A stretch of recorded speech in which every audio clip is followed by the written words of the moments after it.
O Brasil voltou a atrair os olhos do investidor global.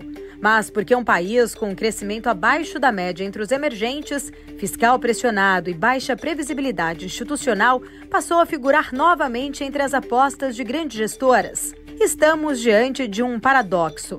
Enquanto a economia segue travada, o prêmio de risco elevado e a resiliência aparente dos mercados locais alimentam uma narrativa de oportunidade. Então, por enquanto, eu atribuo toda essa performance do Brasil a esse movimento global. Independente se o Brasil está bem, independente se o Brasil está mal, eu advogo que a alternância de poder é fundamental, mas não está no preço. Acho que não é esse o motivo para as pessoas o Brasil começar a ser olhado de forma diferente pelos investidores internacionais. Será que o mercado brasileiro está mesmo mais maduro ou apenas anestesiado? Estamos precificando o futuro ou nos apegando ao retorno de curto prazo? O Brasil ainda é uma tese ou virou apenas um trade?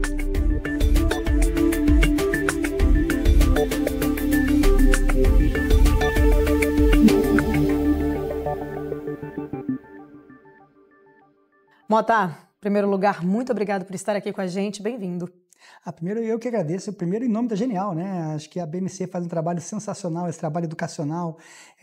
Acho que é super importante, trazer informação é importante, né? Alimentar a sociedade com cada vez mais informação, acho que é um dever de todo mundo e a BMC faz isso com excelência. Você e a BMC faz isso com excelência muito, muito admirável. Obrigada. É uma honra estar aqui. Obrigada. Em nome da Genial, agradeço. Obrigada, a gente que agradece. Mota, para a gente começar essa nossa conversa, a gente tem aí, né, apesar talvez de um fiscal bastante deteriorado, que depois a gente pode até se aprofundar um pouquinho mais nisso, uma perda de uma ancoragem política, inclusive. Ainda assim, o Brasil voltou ali a apontar como oportunidade de investimentos, inclusive voltando a ocupar espaço até nos relatórios ali de estrategistas de grandes casas, gestoras globais. Esse retorno de interesse, na sua visão, ele indica uma mudança real na percepção de risco ou é apenas, né, ou ele reflete apenas ali uma busca por ativos que estão descontados em meio de uma reprecificação global como um todo? Paula, esse é um tema que eu sou apaixonado, tá? Para mim, a vida é feita de ciclos econômicos. A gente viveu 15 anos com todo respeito e merecimento da excepcionalidade dos Estados Unidos, tá? São 15 anos que os Estados Unidos mantêm um déficit gêmeos, né? Que quem não conhece é o déficit tanto nas transações correntes, que importa mais, os Estados Unidos é o grande consumidor do mundo, né? E a Ásia é o grande exportador. Aí a Ásia fazia o superávit e comprava a dívida americana, estava tudo perfeito. Só que eu acho que deu uma cansada esse modelo, tá? Acho que o mundo está lotado de ativos americanos. E no início do ano, o evento Trump, a maneira que ele abordou, fez despertar algumas coisas. Acho que as pessoas pararam e pensaram, Estados Unidos é top, não tem como não ter inteligência artificial, não tem como não estar lá, mas faz sentido eu ter tanto Estados Unidos, 70% do meu patrimônio, estou falando de family office, aí acho que as pessoas, o evento Trump serviu de gatilho, e quando veio o Trump daquela forma um pouco mais dura, para mim me foi marcante no Salão Oval, a maneira que ele tratou o Zelensky, e também na mesma semana, 2 dias depois, o Vance, que é o vice-presidente, lá em Munique, na Alemanha, falando de uma maneira super agressiva com o europeu, bem pejorativo. Ali ficou claro que o europeu agora é comigo. Então a Europa passou a um cheque em branco, agora eu posso gastar no fiscal. Você me deu a liberdade de me rearmar. Então ali eu acho que começou a entrar a seguinte situação. Os Estados Unidos é top? Mas eu devo ter tudo que eu tenho, 70%? Não. Aí o dinheiro começou a se espalhar. Então essa é a primeira coisa que eu estou bastante otimista e convicto com os ativos brasileiros. O pano de fundo será que a hegemonia do dólar...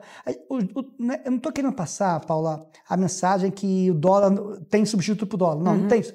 Não consigo enxergar um substituto para o dólar. Mas eu acho que as pessoas estão questionando o valor dos ativos americanos. E como o dólar está muito caro, então acho que as pessoas começaram a olhar. Se você partir do primeiro pressuposto, eu quero diminuir os Estados Unidos, vou para onde? Aí você começa a olhar um monte de coisa. Aí você olha a América Latina, está largada há 15 anos. As pessoas não... Você começou, Paulo, de forma sensacional, porque a gente não achava nada nas mídias especializadas, nada de Brasil. nada de América Latina. O Milei já foi o primeiro passo. Então, primeiro, eu experimento ali. Aí agora, Brasil, as pessoas começaram a olhar e o Brasil tem suas vantagens comparativas. O Brasil é um país fácil de vender. Então, acho que essa performance dos ativos brasileiros, na minha opinião, é muito mais um movimento global. Tá? Outra coisa que me chama a atenção, o Brasil está bem, né? Todo mundo está bem. Se você olhar, a Bolsa da Grécia está subindo 43 em dólar, a Bolsa da Colômbia está subindo 27 em dólar. Poxa, teve um atentado há pouco tempo atrás. O fiscal da Colômbia está uma bagunça também. É o mesmo playbook. Popularidade lá embaixo do presidente da Colômbia e ele acelerou nos gastos públicos. O déficit está agora, ele que estava a princípio com déficit de 5 foi para 7.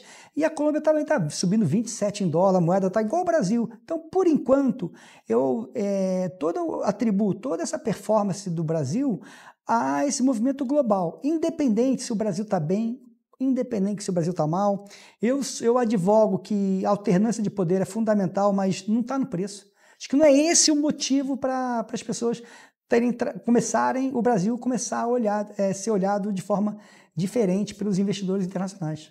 Ô Mota, você traz aí vários insights interessantes para a gente, que a gente pode detalhar, inclusive depois aprofundar um pouco mais sobre os Estados Unidos, fiscal americano. Mas esse cenário ainda que você citou aqui, América Latina como um todo, pensando numa comparação, né? O Brasil, ele cresce menos que outros emergentes, né? Pensando ali em emergentes, mas continua oferecendo os maiores prêmios de riscos do mundo. Talvez seja até meio paradoxo, né, essa comparação quando a gente fala, a gente tem de fato um problema doméstico grave que pesa muito. Principalmente a gente vê a dificuldade do Banco Central em começar a cortar juros diante da questão do fiscal em si. Mas quando a gente olha as oportunidades e saber talvez separar, né, um pouco ali esse joio do trigo e entender onde estão essas oportunidades, pode ser aí um grande diferencial para os nossos investidores. Mas essa combinação, né, quando a gente pensa assim, em relação, é um sinal de uma distorção de fato no curto prazo, ou ela pode revelar, sim, uma configuração talvez mais estrutural do país dentro deste mapa de alocação internacional? Paula, primeiro acho que dá um passo para trás pelo meu viés, tá? Eu estou com esse cenário bastante construtivo há bastante tempo. Então, talvez eu me empolgue um pouco, tá? Então, eu já queria deixar um pouco isso de lado. Nua e cruamente, os ativos brasileiros, eles estão realmente bastante descontado e o dinheiro vai começar a circular pelo mundo. O Brasil tem problemas? Sim, tem problemas. Uma coisa que me chama muita atenção, Paulo, e me trouxe um pouco mais de convicção, se a gente olhar o fluxo de notícias para o Brasil desde a virada desde novembro, lá no pacote da falta de corte de gasto da Haddad, o fluxo de notícias é ruim, é péssimo. E os ativos brasileiros pouco pioram. Poxa, essa semana a gente teve discussão, aumento de impostos, é o mesmo playbook, eu quero gastar, mas quero aumentar imposto para isso.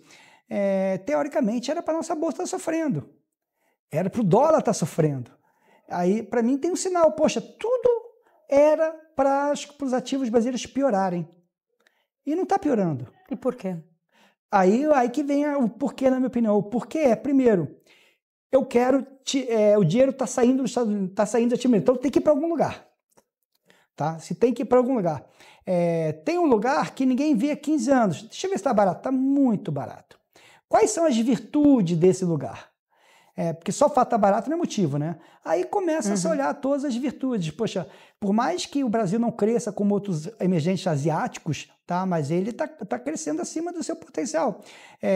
E o brasileiro, a gente tem que ter orgulho de muita coisa. Pô, olha quanta empresa no Brasil conseguiu crescer lucro em 15% com juros de 14,75%. Juro impressionante. Tá? Então, eu acho que as coisas começaram a chamar a atenção.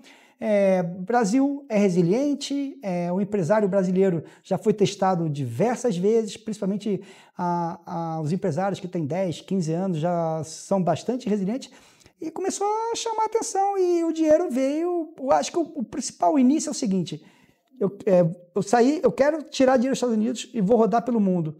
Apareceu a América Latina, apareceu o Brasil, apareceu o emergente. E outra coisa que é fundamental, nesse movimento de se as pessoas querem diminuir ativo americano, o dólar globalmente ele começa a enfraquecer. Tá? Para mim, o grande motivo hoje da performance dos ativos ex-US, ex-Estados Unidos, é o movimento do dólar fraco. O dólar já caiu 10% esse ano. Tá? E quando o dólar é fraco, geralmente as commodities sobem.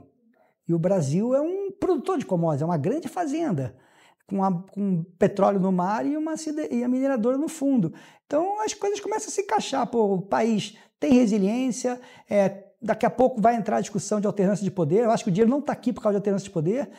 Tem ativos de qualidade e com um dólar fraco o Brasil cabe dentro de portfólio, Tem uma narrativa, Paula, tem uma narrativa. Eu falo uma frase que acho engraçada, o Brasil é muito fácil de ter um pitch de venda, sabe? Vamos imaginar, eu tenho que ir lá para falar com o Family Office lá na Suíça. Eu tenho pitch eu já tenho informação que ele quer saber onde vai colocar dinheiro. Essa é a única informação. Eu estou com dinheiro, aonde que eu coloco? Eu vou lá e vou vender o Brasil. Como que você vai vender o Brasil? Pô, vou vender o Brasil. A gente é 200 milhões de mercado consumidor, uma economia vibrante, uma economia resiliente, que consegue sobreviver a um juro real de 10%. É impressionante. Tem muito largada, não está no radar dos investidores há mais de 15 anos. A gente não tem problema nesse mundo geopolítico, a gente se encaixa bem, a gente não tem problema de segurança alimentar que vários países têm, a gente não tem problema de energia, a gente tem uma matriz energética sensacional. Pô, o suíço vai olhar assim, pô, faz sentido. Energia, data center, que é o próximo problema, tá? Tipo assim, uma das coisas para encaixar bem em US, como é que vai ter energia para tanto data center? Pô, energia, Brasil passa com nota máxima. Democracia, vibrante, alternância de poder. Alternância de poder, para mim, é um ativo muito importante. Opa, alternância de poder. O que ele tem? Commodities. Opa, bem, então você consegue vender. Então, se o mundo quiser encontrar algum lugar para colocar dinheiro, eu acho que o Brasil consegue encaixar bem. E o mundo está começando a olhar de novo para países emergentes. E dentro da classe de país emergente, a gente se diferencia. Obviamente, o melhor emergente, assim, o mais que chama mais atenção é a Índia, né? A Índia, cresce 7, tem toda a demografia a favor, mas, infelizmente, a bolsa da Índia atualmente é a bolsa mais cara do mundo, se não é mais cara, é muito parelho com o SP500. Então, o Brasil não é melhor que a Índia, mas tem muita coisa boa. Então, o Brasil é fácil. Quando o mundo quer achar alguma coisa para comprar, e você for um bom vendedor, eu vou lá para a Suíça e vendo. Com certeza, fica até mais fácil ali de trazer argumentos. Ô Mota, e aí você traz um ponto importante, né? A gente tem aí juros reais elevados, ainda, né, talvez essa baixa confiança em reformas, o que pesa ali em relação à questão do fiscal, que deixa os juros fortes ainda altos. O investidor institucional, quando a gente olha para o institucional, parece que ele tem assumido uma estratégia um pouco mais defensiva e focada mais na renda fixa. Essa mudança, não sei se seria uma mudança o termo ali da postura, mas pensando no institucional, ela pode estar ditando regras ou moldando um padrão, até um novo padrão ali de crescimento que deve ficar um pouco mais travado ainda no Brasil? Eu acho que, primeiro ponto, tá? O modelo econômico atual, ele exige juro real alto, tá? Porque, de um lado, a gente tem um governo que estimula muito a demanda agregada através de programas sociais. O Brasil é um país pobre, é um país desigual. Eu defendo programas sociais, tá? Não é que eu não sou contra. Mas a gente está exagerando bastante nesse tema. E a economia fica superaquecida e o nosso Banco Central tem que botar o juros de real de 9, 10 para ver se consegue frear. E não está conseguindo frear, tá? Isso aqui é mais importante. Então, você, investidor institucional, fala assim, pô, eu gosto de bolsa, mas qual é a empresa brasileira que é rentável com 10 de juro real? Pô, faz sentido? Então não é melhor eu ficar na renda fixa? A simetria, o risco-retorno. Obviamente o retorno do mercado acionário é maior, mas o risco é maior. Eu estou bem com esse CDI, eu estou bem com esses isentos, estou bem com o papel IPCA mais 7. Poxa, debênture de empresa AAA IPCA mais 7,5. Pô, me atrai. É a minha zona de conforto. Mas eu acho que daqui a pouco a gente vai... Primeiro o estrangeiro está fazendo essa primeira ponte, daqui a pouco eu acho que mais pessoas vão começar a olhar para a renda variável no Brasil e vai ver que tem coisa boa. Eu até quero pegar esse gancho. Não, fica à vontade, mas eu só quero fechar esse gancho até porque eu acho muito interessante o que você traz, né? Tem muita coisa boa. É que o Brasil, a gente tem aquele chamado paraíso da renda fixa. E, de certa forma, aí é o que eu quero entender de você. Qual que é o limite desse modelo? Porque, de uma certa forma, nós estamos ali talvez muito mais acostumados a um ambiente de rentabilidade, mas isso não substitui o crescimento olhando para as empresas quando a gente olha para a economia real. Paula, a gente está bem perto do limite, tá? Tipo assim, o que eu posso usar... Eu tenho medo, Paula, de usar termos muito técnicos, sabe? Por exemplo, o que é o limite? É se as pessoas começarem a falar aquele negócio tal de dominância fiscal. Isso. Tá. A gente, em dezembro desse ano, as pessoas flertaram. O brasileiro panicou em dezembro. Tá? Tudo bem que tudo conspirava, que era aquele Trump trade, dólar forte, todo mundo queria Estados Unidos. Então, a moeda brasileira já ia apanhar por causa do dólar forte. Aí colocou o que o Haddad fez, aí o brasileiro panicou, o BC teve que vender 28 bi de dólar, a maior fuga de capitais do Brasil. E a grande tese era a dominância fiscal. Eu acho que a gente da mesma maneira que é fácil vender Brasil, Paula, é fácil criar um cenário que a gente pode ir rumo à dominância fiscal. O que eu acho que está fazendo as pessoas não comprarem muito esse cenário de dominância fiscal é a tese da alternância de poder. O tempo joga a favor. Porque o modelo econômico que o Brasil está tendo hoje é um modelo econômico que não vai dar problema. Isso eu tenho certeza. Vai dar problema. Agora vamos ver quanto tempo. Outra coisa que eu achei sensacional, Paula, as instituições brasileiras funcionaram de novo. Tá? Quando o Haddad fez o balanço de receitas e despesas ali em maio e descobriu que a gente estava furado em 20 bi, porque tinha superestimado as receitas em 30, subestimado as despesas em 20, aí contingenciou 20 bi, faltava 30, ele botou IOF. E o IOF, na verdade, foi a maneira de dar um bypass no Congresso, né? Porque não precisa autorização de vocês. Eu pedi desoneração da folha. Não, eu pedi isso. E o Congresso falou, não te dou mais dinheiro. Chega, esse modelo cansou. Então vou usar o IOF. Rapidamente a sociedade se mexeu. E não foi só a Faria Lima. O João Alencar, filho de José Alencar, que acho que é presidente da Fiesp, foi muito vocal. O Trabuco, que é uma pessoa super elegante, também foi vocal na questão dos seguros. Ali o Brasil o governo teve que dar 2, 3 passos para trás, ou seja, a gente ainda tem um sistema de freio, peso e contrapeso. Então ali também trouxe mais uma informação. A sociedade brasileira consegue teoricamente, limitar coisas mais heterodoxas. Então, acho que isso ajuda o Brasil. Mota, falamos até um pouco mais sobre essas oportunidades, ativos descontados dentro do Brasil. Quando a gente olha ali, pelo menos boa parte das nossas empresas que são listadas, elas têm operado com esse desconto, baixo volume, inclusive, e em algum momento a gente fica se refletindo se a nossa bolsa ela perdeu ou não aquela função de espelho da economia real.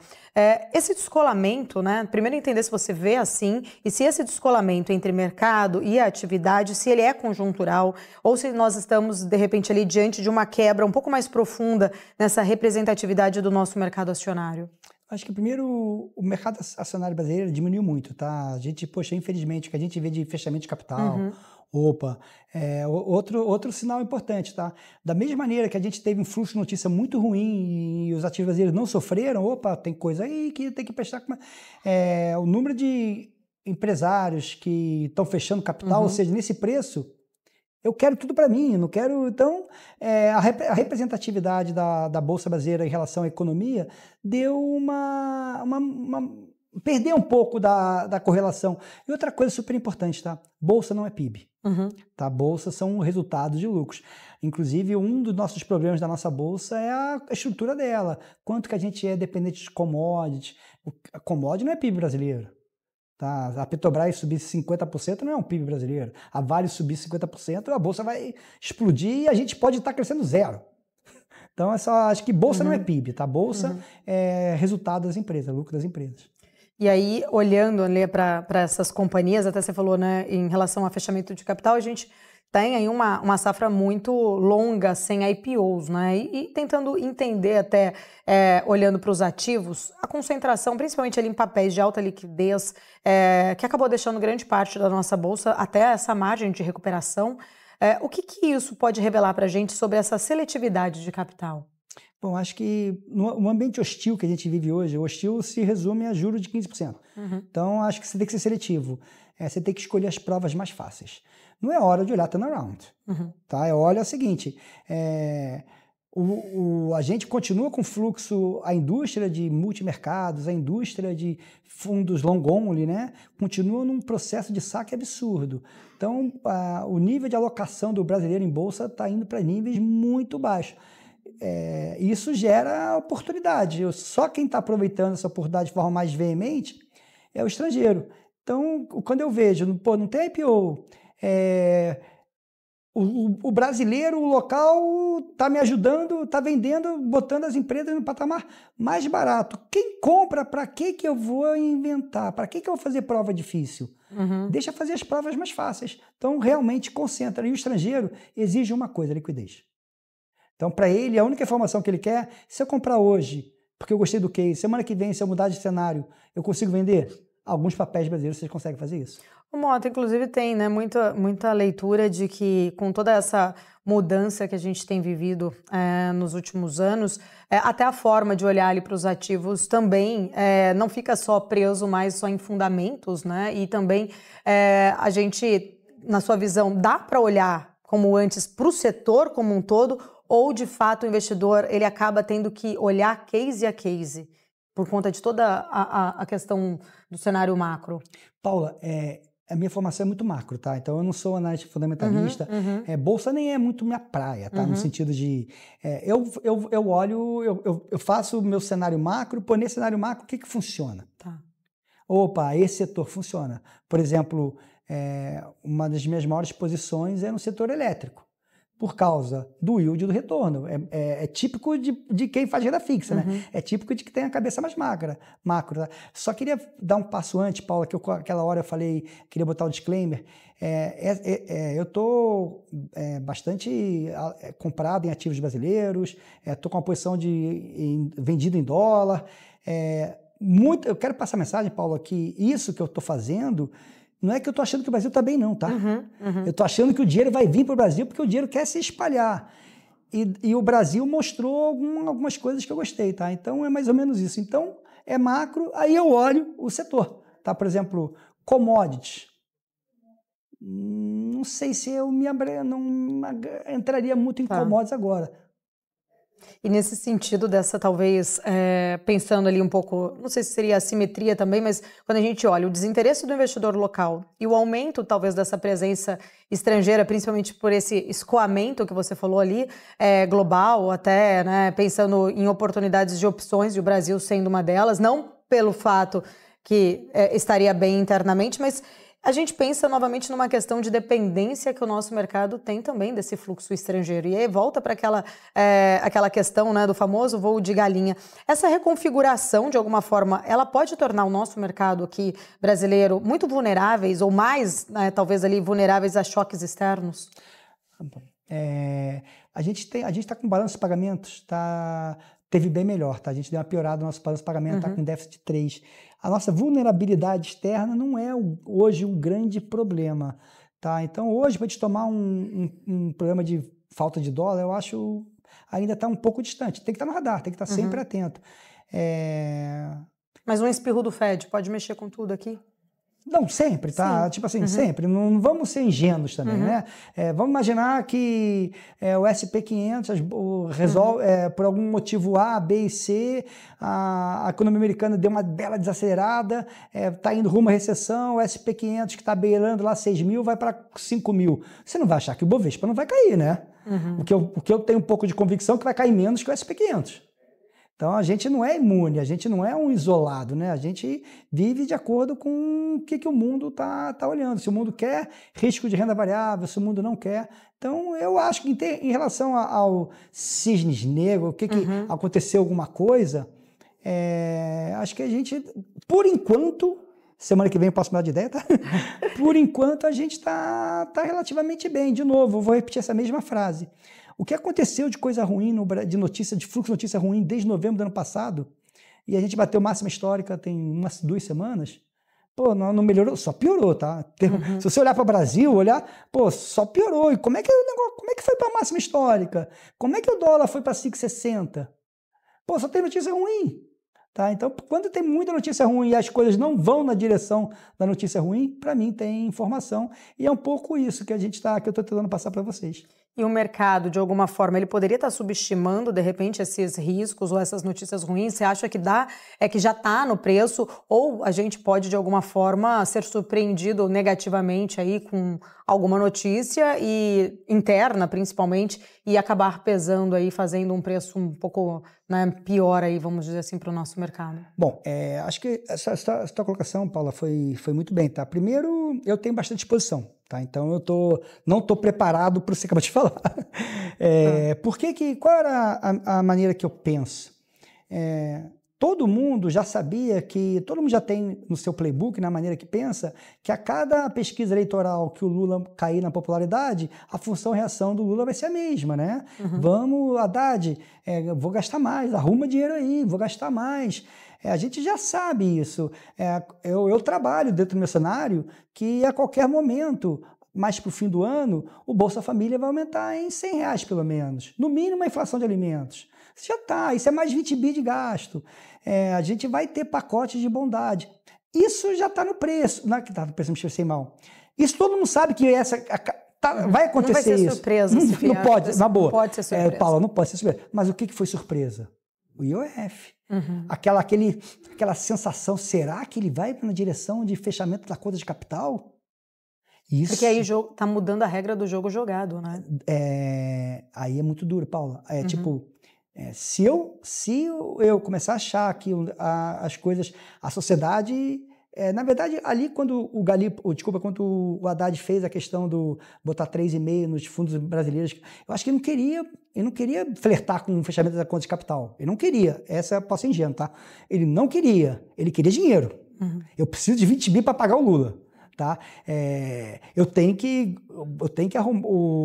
O Haddad falou: isso aí só vai bater na pessoal da cobertura. Tudo bem, é o dinheiro do pessoal da cobertura para pagar o dinheiro para o Lula continuar no Palácio Planalto. Se eu sair e começar a pensar, não, cara, os caras querem mesmo pensar em controle de capital. Paula, aí já era, tá? Aí eu não vou ter nada de Brasil. Eu vou estar vendido em Brasil. Porque quando você vai para controle de capital, Paula, é tipo aquele negócio, o dinheiro do brasileiro, você suou, fez sua poupança e você vai ser obrigado a comprar só título público brasileiro. Eu acho horrível o Brasil. Está indo na direção errada, mas como você não pode tirar o dinheiro do Brasil, você é obrigado compulsoriamente a financiar o Brasil. Então, se isso for na direção, Paulo, para mim é o divisor de água, sabe? Ultrapassou. Se achar que vai nessa direção, não tem mais conversa. Quando a gente pensa no cenário político, né? Até é difícil, é que eu falo que no Brasil a gente não consegue muito separar, porque a política ela sobressai muitas vezes os interesses econômicos e afeta de várias formas a nossa economia, o nosso mercado. Mas acho que você traz aí um ponto interessante dessa MP, inclusive, que acabou sendo reapresentada como, né, a solução para toda a questão ali envolvendo o IOF e, de certa forma, o mercado olhou, né, para essa questão, colocando ali como alternativa, tirando a isenção de imposto de renda, tanto de LCI, LCA, tem também, né, a questão do JCP, que afeta diretamente muito o setor também dos bancos. De uma forma em geral, o mercado tá colocando ali uma confiança de que isso talvez não passe depois dentro do Congresso? Eu acho que sim, tá? Acho que o recado tá claro, tá? A postura do Hugo Mota tem sido... Tudo bem que pode ser da boca para fora, não sou ingênuo, não estou querendo iludir, tá? Mas, para mim, ele sofreu uma bela pressão do setor real e ele se posicionou, tá? Ele está passando o recado todo dia, via Twitter, via entrevistas, ele já passou a seguinte maneira: Haddad, você quer paz? Então, você vai ter que cortar gasto. Tá? A sociedade brasileira não aceita mais você manter o nível de gasto público que a gente está tendo hoje à base de aumento de arrecadação. Tá? Não aceita mais. Então, acho que isso, para mim, é outro recado importante que volta àquela tese de freio, de sistema de pesos e contrapesos, que foi a reação do IOF. Mas, sem dúvida nenhuma, o Congresso apareceu para, teoricamente, dar limite.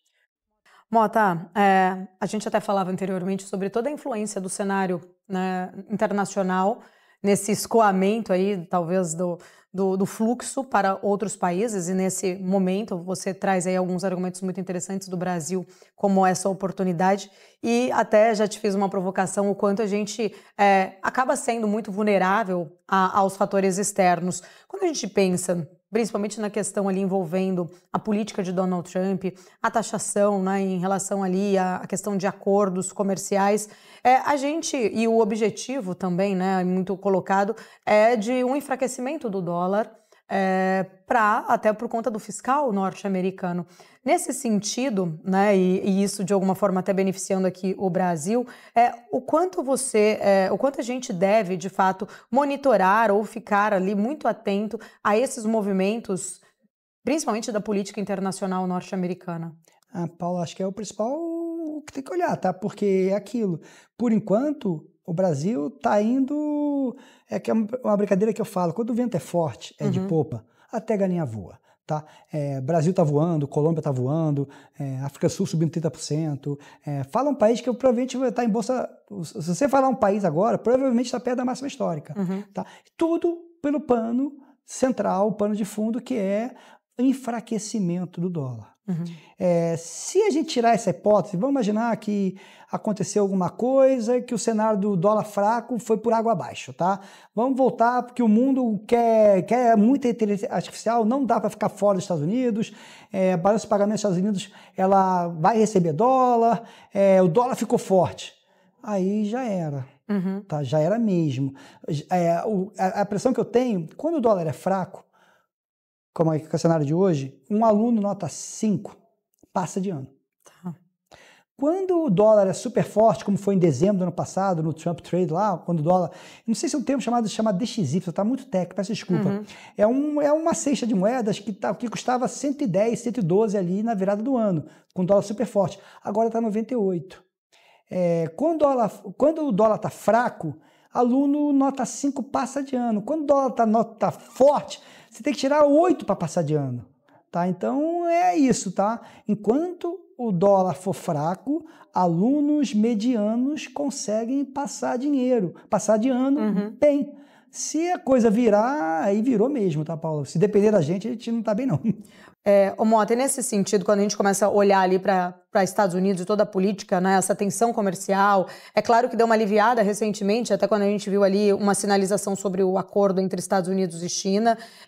A gente tem, né, ainda assim, apesar deste avanço, mas podendo olhar ali que isso não traz uma mudança de rota. A gente ainda tem essa tensão comercial. Nesse sentido, eu queria entender, né, o mercado, ele está colocando, de fato, um otimismo, talvez até muito acentuado neste acordo. Ele deveria estar um pouco tratando isso um pouco mais com ceticismo. Como que você enxerga, de fato, este cenário? Eu enxergo da seguinte maneira, tá?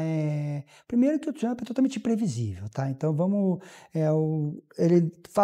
90 dias que ele deu, acho que vence agora em julho, tá? O Trump é totalmente imprevisível.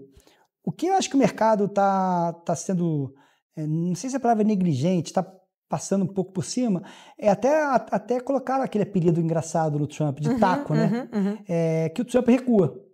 Tá? Da mesma maneira que eu elogiei o Congresso brasileiro de ter travado algumas coisas mais heterodoxas, a sociedade americana também travou o Trump. Tá? O James Dimon conversou com ele, o setor todo de varejo, ficou claro aquele dia que o Trump recuou lá em relação à Europa, deu 90 dias, 10%, no mesmo dia o Nasdaq subiu 12%. Então, acho que o principal pano de fundo é que o Trump estica a corda, mas ele recua. Então, acho que as pessoas já estão trabalhando com esse cenário. Mas, de novo, o Trump é totalmente imprevisível. As pessoas podem mudar rapidamente. Hoje, eu tenho convicção que está tudo resolvido entre Estados Unidos e China? Não tenho a menor convicção disso.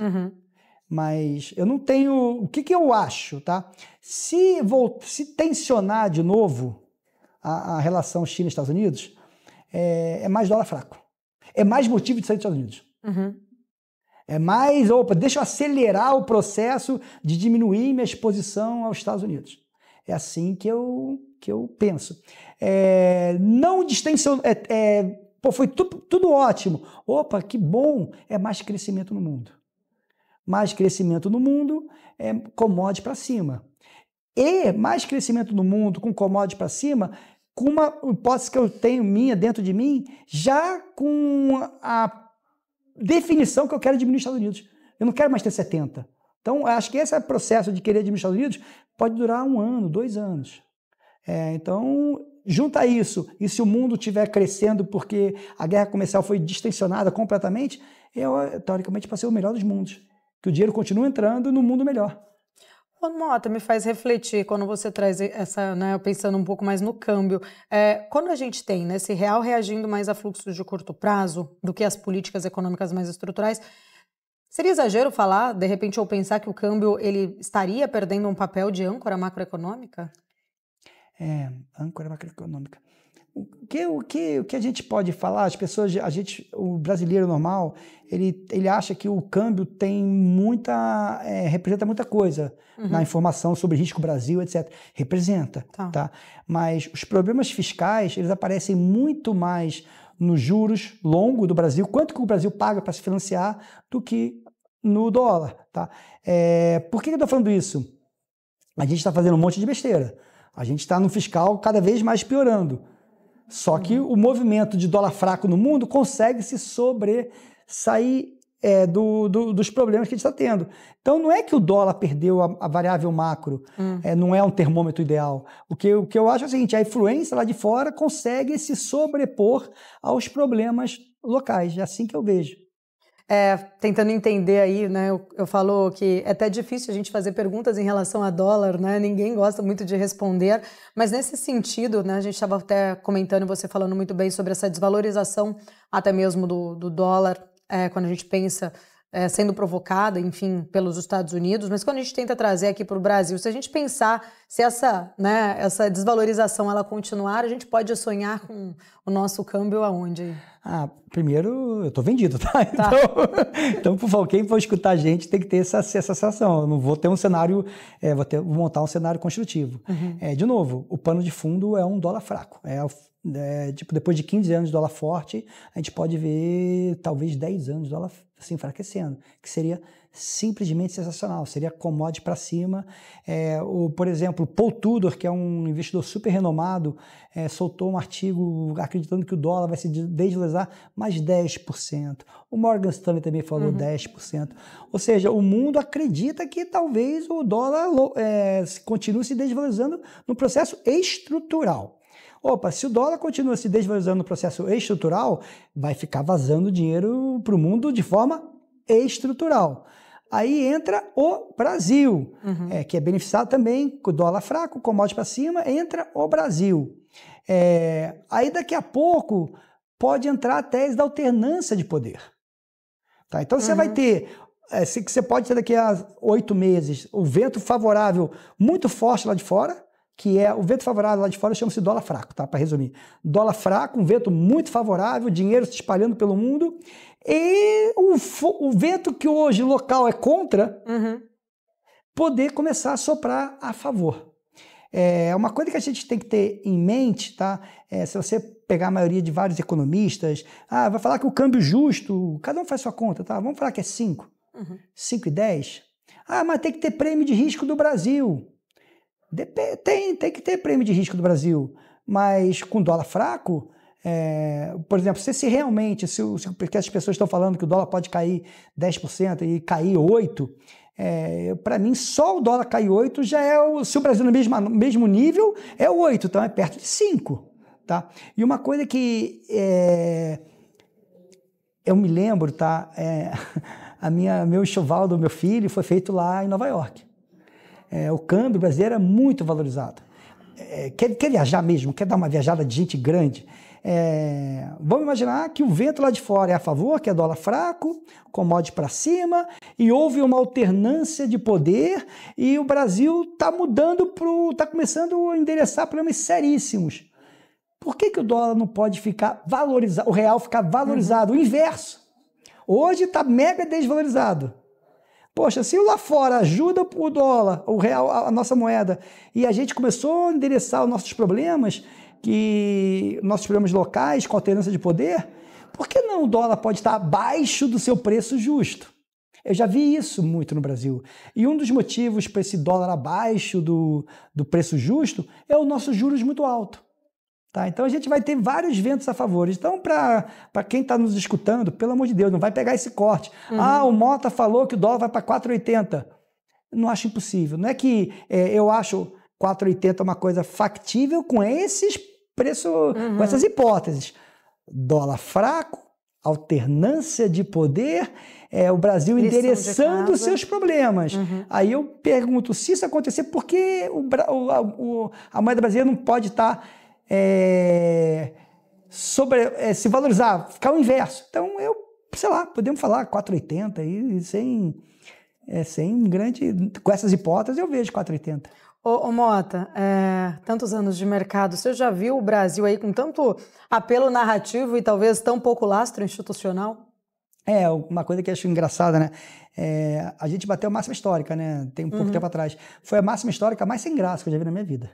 Tá? Não se fala de bolsa, não se fala de renda variável, não se fala de nada.